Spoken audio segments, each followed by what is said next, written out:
Infinix has made a name for itself in the Indian market with its low-cost, large-screen smartphones such as the Infinix Hot 20.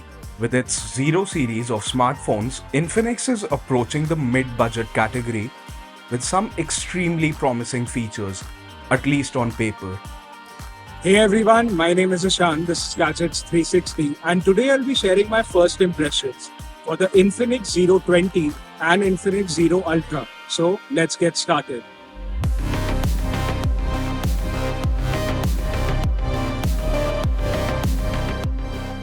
Starting with the Infinix Zero 20, the smartphone appears to be a cross between the Oppo F21s Pro and the Vivo V23, especially the glitter gold finish.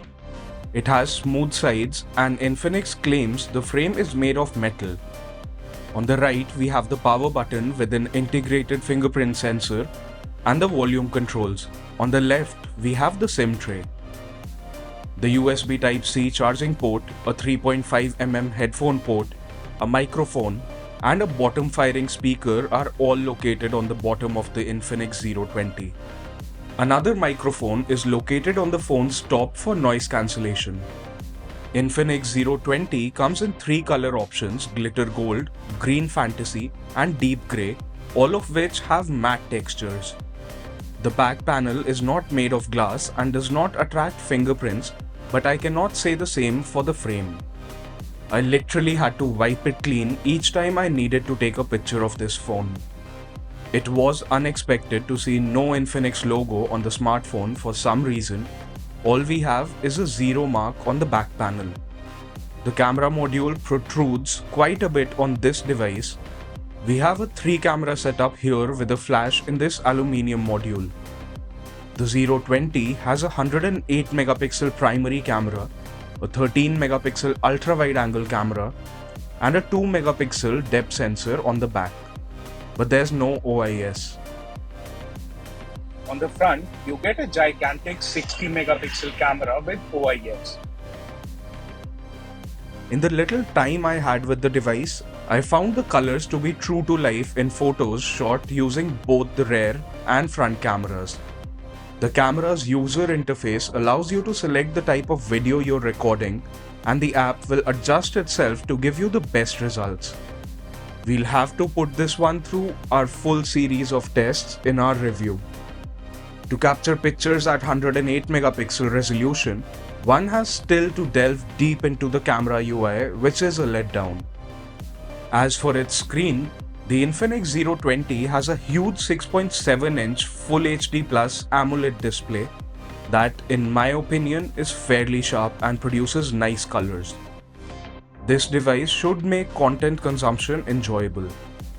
The bezels are small and do not interfere with the viewing experience. This smartphone is powered by the MediaTek Helio G99 SoC, a 6nm processor capable of performing basic tasks smoothly. If the 4500 mAh battery isn't enough to get you through a day of mixed usage, the included 45-watt power adapter will help you recharge quickly.